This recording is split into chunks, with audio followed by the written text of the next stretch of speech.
Welcome to my review of the final season of The Shield. If you've stumbled across this video, be sure to check out my reviews of the previous seasons and hit the subscribe button to stay up to date with future videos. It's been quite a ride with Vic and his strike team. As those who saw my review of season 1 will know, I initially started watching Mad Men, and though there was clearly talent there, I just kind of found it really slow and dull at the time, so I pulled out after one season, intending to revisit it later, starting The Shield instead. And I stuck with The Shield right to the end, a testament to how much it gripped me. There has been lows, times where I felt a bit of fatigue and needed to take a break from the intense pace and shaky cam, but there's been a lot of highs. I am going to miss this show. The cast of characters have been a really interesting bunch. It's funny, I watched my own review of season 1 before making this review, and it's curious how one's opinion changes and evolves over the course of the show.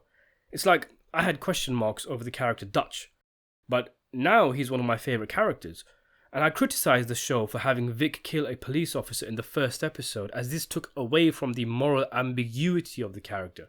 But really, Vic killing the cop is essential to his character. It's brought full circle in season 7, and it's almost like the show shoves that in your face right away, and then gives you 6 seasons or so to warm up to the guy, to not help but root for him, even though you know he's not a great guy. You cling to Vic's better attributes, like how he look after his vulnerable women or his love for his children, desperate to justify supporting Vic.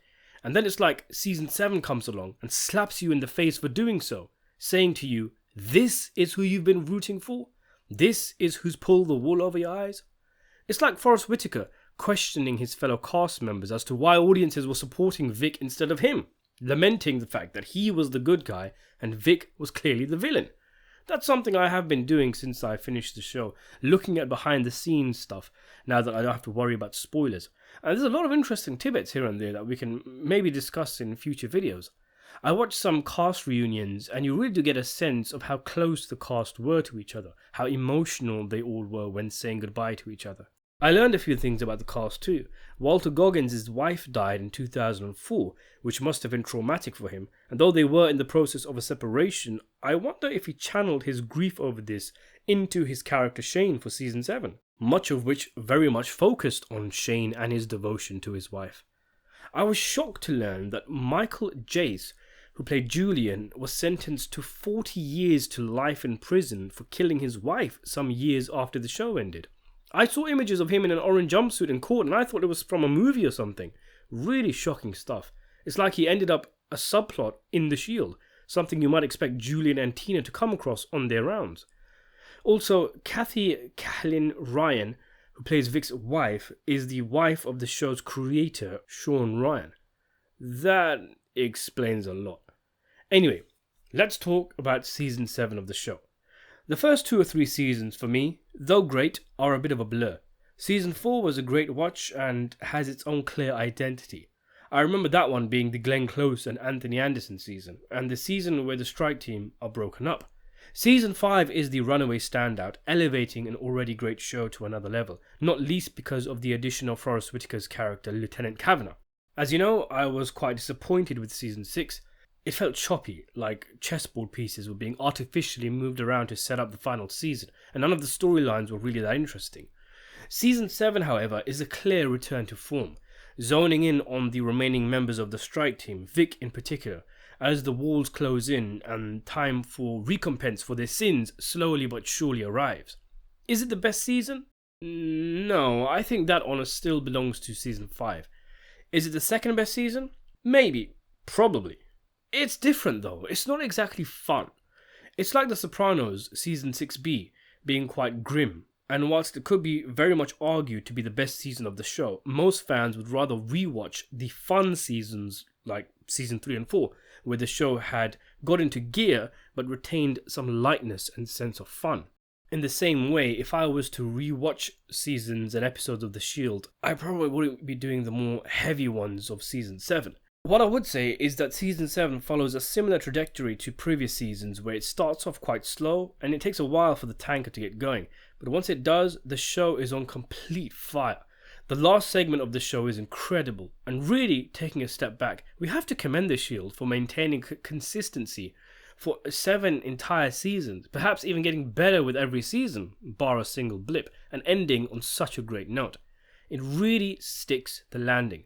It's so important for a show to end on a fine note, as it can affect the perception of the entire series. And how many times have we seen great shows that had a lackluster finish or were forced to be cut short? But not only does The Shield manage to get it right, one could argue the end of the show, the very last few episodes, is the best the series ever got. Certainly, what remains fresh in my mind a few days on from finishing the show is the ending. I was looking at reviews of the show online after I finished, and it does look like my overall thoughts match a general consensus. Things like season 5 and 7 being the strongest seasons, season 6 falling flat. Other things like Ronnie maybe should have had more dialogue and involvement earlier in the show. Even that line I found hilarious from Aceveda's wife when she says, "They made you suck?" Which seems like it's already a meme among the Shield fans. And I always knew, even before watching the show, that it was known for having one of the strongest endings to a TV show. And it did live up to that. So in terms of story, the first half of the season unfortunately continues the clunky remains from season 6. There's that whole war between the Armenians and the Salvadoris that both Vic and Shane are involved in separately. And there's that cunning and corrupt real estate developer, Cruz Pezuela, who we were introduced to in the previous season. Vic tries to warm up to him, and he could potentially become his new employer, seeing as though it looks like Vic will almost certainly lose his badge, with his appeal likely to fail after being forced into retirement. It's interesting seeing Vic's relationship with Cruz, as usually Vic is the one strong-arming guys on the street, forcing them into deals and compromises, steering plots and events his way. But with Cruz, it's the other way around. Vic having very little leverage with this guy, and at one point essentially being duped into organising an assassination for the man. Still though, Vic hedges his bets for his future, teaming up with an ICE agent, now that's a role that's been getting a lot of bad press recently, Olivia, who wants Vic's help in taking down Pezuela, who's involved with the cartel and therefore is a major asset. Vic agrees, at times even working with Aceveda to bring down Pezuela. But with the walls closing in on him, he pushes for an immunity deal with ICE, which would see him protected from arrest of his crimes, using an upcoming drug bust as his leverage, where he will orchestrate the takedown of major players if he is given the deal. Other storylines involve Vic's daughter coming to terms with who he is, reading in the papers, and confronting her father about him killing a cop. Vic also tries to assume some responsibility for Danny's child, who it's pretty much confirmed is Vic's kid, but she doesn't want him near the kid. And in a curious case, Dutch, who's taking down many serial killers, finds himself confronted with a minor who shot a fellow student in self-defense, but who Dutch suspects has all the makings of a future serial killer. Meanwhile, the beef between Ronnie and Vic versus Shane is still going on and escalating. Between Vic and Shane, we've had both sets of wives tied up or kidnapped, and though initially it seemed like the trio are working together again to stop gangsters going after Vic's family after yet another Shane screw-up, once the issue of the Armenian gangsters is out of the way, the conflict erupts again, with Vic and Ronnie setting up Shane to be killed by some gangsters, and for it to be made to look like an accident.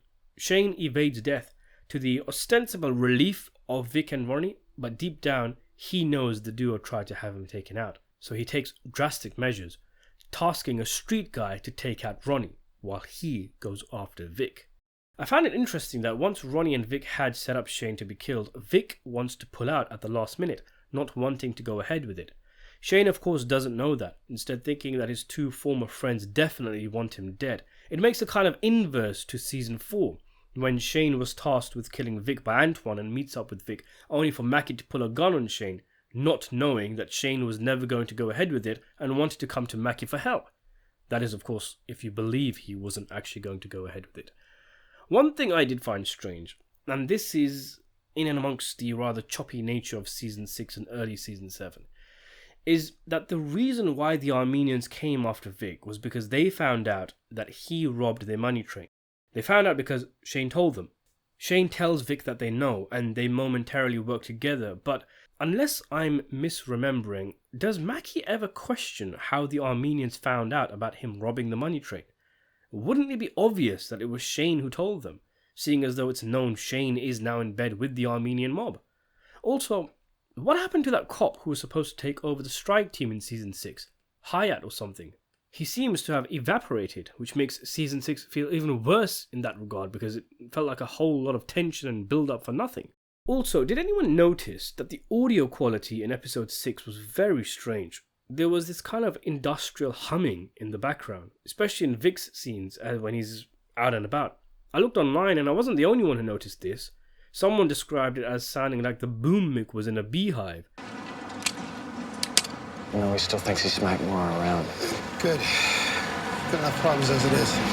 I guess we'll just have to accept it as one of the show's idiosyncrasies, like there being several times where you can literally see the cameraman filming in shot. With some of it is forgivable, because the show was shot for a box format broadcast, but when there were HD remasters done, they used the 16:9 wider ratio, which sometimes haphazardly shows the cameraman on the side. But I do remember one example in season 1 when a cameraman was literally in the middle of the frame behind the character. I really like Dutch and Billings as a duo. Billings is such a goofball, and his quiet quitting attitude to work and his lawsuit against the department for falling over, coming in with those massive glasses and such, it was fun to watch. They actually work well together when they're not bickering. I felt Billings allowed Dutch to have his theories, to run wild with them with a loose rope, whereas Claudette would of course usually shut them down. And interestingly, this very thing is addressed in the show, with Dutch complaining to Billings that Claudette would challenge him to keep him in check, but he doesn't, and wants more resistance from Billings. There was a good little car chase this season somewhere. It's been a while since we've had one on the show. Tavon returns, the cop who Shane got into a fight with Shane's wife whacking him with an iron and Vic and Lem later gaslighting Tavon into thinking he was the aggressor. This was a bit of a strange storyline. He returns, supposedly apologizes to Shane, then reveals he knows the truth, but then leaves. It ends up being not as dramatic as you thought it was going to be. One other minor thing that I felt like mentioning was that I felt like the previously on the Shield montages were not as helpful as in previous seasons. They recapped pretty much what you've just seen in a previous episode, which felt a bit pointless. And I know I complained in a previous season about how they can ruin a surprise if they showcase a storyline that's very old, but in this season there were a few blasts from the past, seen where characters arrived who I feel like I was supposed to know, but I couldn't remember who they were. There was a black dude who Vic visits in prison and he tells him something like we're two old dinosaurs or something, implying that this is from a very old storyline, but I had no idea who he was. The hooker as well, I remember her, but Vic wanted absolutely nothing to do with her this season and I just couldn't remember why. Alright, so let's talk about the meat of season 7. Spoilers of course. So, with Shane deducing, correctly, that Vic and Ronnie tried to have him off, he returns the favour. However, the dude he gets to take out Ronnie fails, Ronnie then calling Vic, who's just about to enter his home where Shane is ready to take him out. So the plan completely fails. Eventually though, Ronnie's would-be assassin is hauled in for questioning. It's a very tense time. All the principal cop characters are in the barn watching the interrogation. Shane is hanging at the back, sweating, hoping the perp doesn't name him as the guy who gave the order. But it becomes clear that he's gonna fold. So Shane very quietly just walks out of the barn, never to return again. And when the hitter points the finger at Shane, Vic and Ronnie go thundering after him. Shane takes his wife and his kid and goes into hiding. And so begins a deeply intense period of the show, with Shane a fugitive on the run from the law, and Vic on his tail, but not as a lawman, as seeing as though Claudette will not let him go after Shane, he decides to speedrun his retirement and hand in his badge, with Ronnie staying on as his man on the inside. The last couple of episodes have some real raw human emotions, especially on Shane's side, for who it seems everything that can go wrong is going wrong. His kid is sick and needs medication, his wife inadvertently shoots an innocent person in a panic and thus will go to prison if she's caught, and she's very likely broken some bones after being attacked. Did I mention she's pregnant? It's a storyline that sinks deeper and deeper into a pit of desperation and pity. Much as we must despise Shane, as evil as he is, with all the things he's done, maybe it's Walter Goggins' immaculate portrayal, but I couldn't help but feel sorry for him. Some of the scenes you see between him and his wife and kid, and the aroma of inevitable doom that hangs around this storyline. There was a choking feel. I wanted to pause the show and go and hug my wife and kids. I wanted him to get away, to just disappear, to live out a quiet life in rural Mexico or something, now that you appreciate what's worth living for. But you know deep down it isn't going to happen. I was waiting for the moment where he gives up and turns himself in, resigning himself to maybe seeing his wife and children in 30 years, or whenever it is he'll get out of prison, assuming he survives. That, or he will call the cops to where he's hiding so his wife and kid get found, so at least they can get the medical care they need, and he disappears into the horizon. That was definitely where I thought it was going when he came home with the flowers for his wife and toy for his son. But I didn't expect that. I was stunned at what Shane did. It's literally the most shocking ending possible for this storyline. I could see him possibly offing himself. He's considered it before. But to take out his family first, that's just unbelievable. Really dark stuff. I wonder what was going through his mind. Of course, it's worth mentioning he was on heavy drugs at the time. And there was also that final phone call conversation between him and Vic where Mackey taunted him, telling him he'd visit his kids in foster care while Shane was in prison, and he says he'll tell them what their father was like. So of course Shane didn't want to give him that satisfaction, and I wonder if that phone conversation, so full of vivid desperation, is what pushes him over the edge. Certainly, it was what told him he was out of options, as Vic told him about his immunity deal. But he also didn't want to lose his kids to the mercy and abuse of the system. He's seen what it does to children, and he doesn't want his wife giving birth in a jail cell and then rotting away as her baby is taken away from her. And if Shane's final letter is to be believed, and there is room for negotiation on that, I think, Mara didn't know about Shane's plan. But I do wonder though, maybe this is a conversation for another video, but I can see him talking it out with her and both of them coming to the conclusion. In fact, her even pushing for it. Coming up with the idea even, that they do a Chris Benoit and just end it all. That they don't let them out there win and take their children. Say what you want about her, and there's a lot we can say. She was a truly ride or die wife for Shane. And perhaps Shane said she was ignorant in the letter to make her legacy seem innocent. Walter Goggins himself supports this idea, funnily enough, that Marla actually knew. Anyway, he's just backed completely into a corner, driven to commit the unimaginable. Man, I think back on it. Not even the shot where we see what Shane did or him pulling the trigger on the toilet. But when he comes home, the way he caresses the toy, honestly, it makes my eyes swell. I gotta hold back tears when I think about it. It's just one of those moments that the Shield forces you to confront. Similar to Acevedo's assault in Season 3. The question as to, what would you do in such a situation? And the answer being, I don't even want to think about it. I don't ever want to be in that situation. Was it an act of cowardice, narcissism, desperation, of spite, an act of mercy, of necessity? Let me know what you think down in the comments section below. So, Vic pushes for ICE to make an immunity deal with him, and there are a few complexities to this story. Initially they say it'll take a week.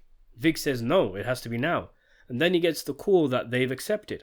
So he and Ronnie blissfully shuffle to their office, only to be hit with the bombshell that the deal was for Vic and Vic alone, who refuses to sign, walking out with Ronnie. Later, after getting his ex-wife to do something for him, she is arrested and could potentially go down for aiding and abetting. So behind Ronnie's back, knowing that his immunity confession will send Ronnie down, as he has to tell the whole truth and nothing but the truth, lest it come back to bite him later, Vic goes ahead with the deal, adding a caveat to protect Connie. But what he doesn't know, until a while later, is that all this time Connie was working with the cops to take him down, after realizing what kind of man he is and wanting to distance herself and her kids from him. So in a manner of speaking, Vic betrayed Ronnie for someone who had already betrayed him. There is some suspension of disbelief required for Vic's deal, I think. Of course, I'm no expert, and for sure, in theory, it is possible. I mean, look at the case of Sammy the Bull. And there is the fact that Vic gave the deal a sense of urgency and pushed ICE into it. But the idea that they had no idea of the kind of things he would confess to is a bit difficult to believe. I mean, the sheer fact that he was so desperate for it would imply he was involved in some shameful shit. But couldn't they even make a quick call to the barn, ask around, and somewhere along the way someone would say Vic was suspected to be involved in the killing of a police officer? And again, I'm no expert, but surely there's ways around this for the authorities, not least because you have the difference between state and federal prosecutions. But anyway, It all comes together in the final episode, which is where Shane, Ronnie and Vic all receive their respective fates. It's a finale that shocks you, not just because of what we'll talk about now, but you really see things you don't expect in a series ending, like a grown man wiping a woman while she's on a toilet seat, and a suspect getting bitten by a rattlesnake in the middle of questioning. Anyway, Ronnie is strung along by Vic to the drug bust. He celebrates with joy at the success of the operation, knowing he and Vic are scot-free, not knowing, of course, that he's already doomed. And the worst part is, aside from the fact that it could be argued Ronnie was the least involved with the strike team of their crimes, and at the very least not deserving of being the only one who goes to prison for their chicanery, but he actually had the idea to just run, telling Vic he'd lam it, and it was Vic who stopped him. Vic who said they'll try this, and if it doesn't work, they'll run together. But it's he who actually keeps Ronnie in Farmington, and now he does him dirty with the immunity deal, sending him down to save his own skin. As those who've watched my reviews of the other season will know, I do have issues with the character of Ronnie. First of all, I don't think the actor is that strong. He's very flat. The way I've tried to justify it in my head is that Ronnie is like some kind of high-functioning psychopath who doesn't feel emotions the way the rest of us do, and that's why for the most of the show, he's just there, with the same flat expression and monotone line delivery. On the other hand, we could argue that this makes his emotional outburst against Vic when he's finally arrested all the more impactful, given the juxtaposition.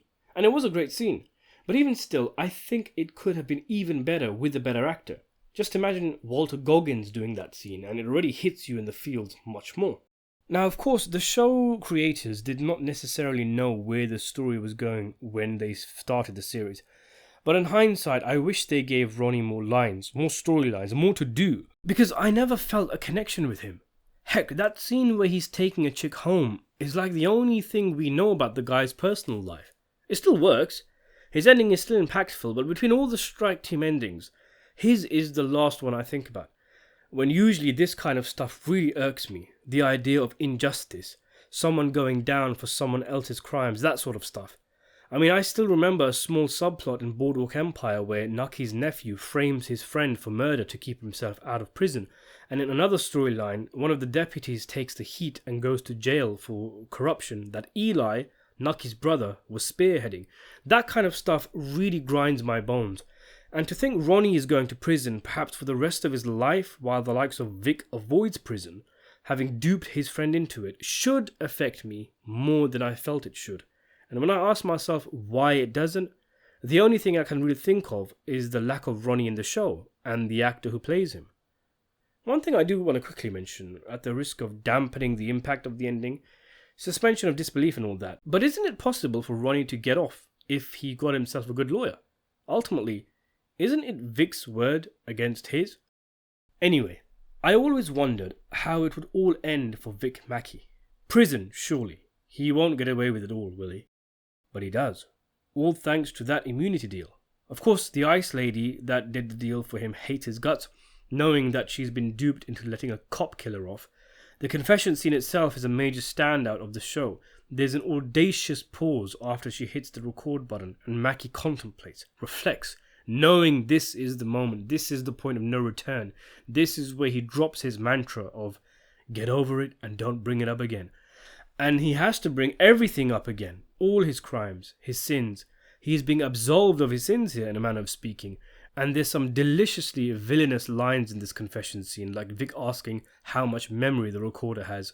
And at the end of the scene, the ice lady says, "Do you know what you've done to me?" And he nonchalantly responds, "I've done worse."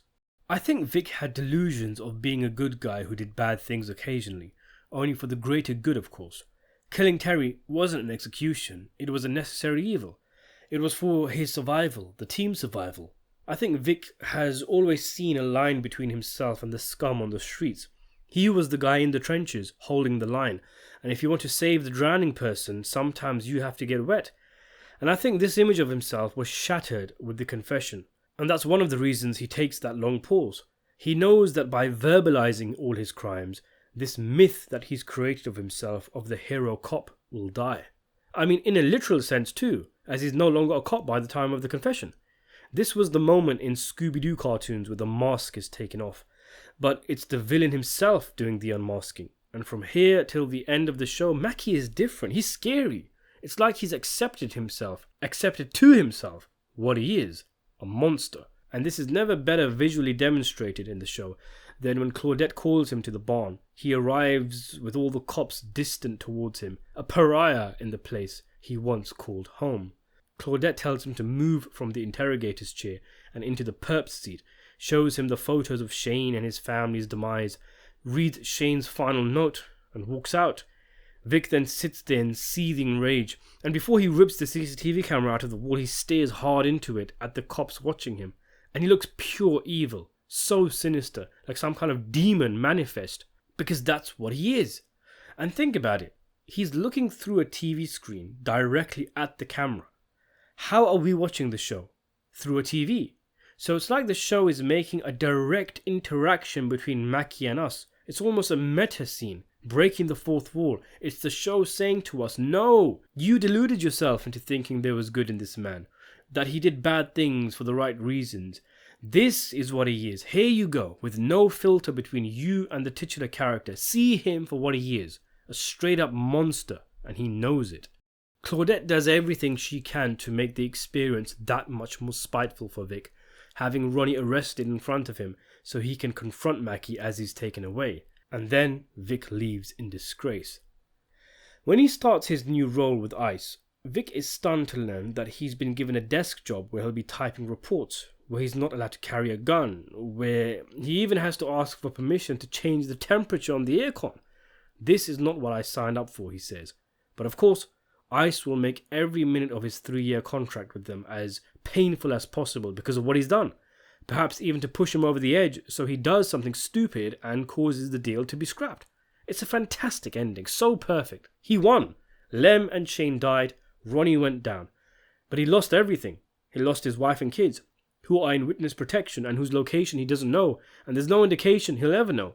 It's not like they all seem devastated that Vic wasn't in their life anymore either. He lost his friends, he lost his influence on the streets, he lost the respect of the police force, and crucially, he's lost the buzz, the rush, the drug that he always chases, being on the front line in the streets. He's a bulldog built for chasing down crooks and coming out on top in shootouts. The show's creator, Sean Ryan, described him as a shark, and sharks, of course, have to keep moving or they'll die. And this, chained to a desk in a suit and tie that looks as equally comical as it does alien on him, forced to toe the line with the threat of the deal being taken away over his head, is death for Vic Mackey. Now, it could be worse. He isn't in prison. He can still eat at restaurants, roam the streets. He has freedom in that sense. But for Vic, it's like a tailor-made hellscape, the perfect punishment. He wasn't punished by being sent to prison. He was punished by having everything that made him alive taken away from him. And there's the added irony of him now being a snitch, when that's what he initially killed Terry Crowley for, all the way back in the show's first episode.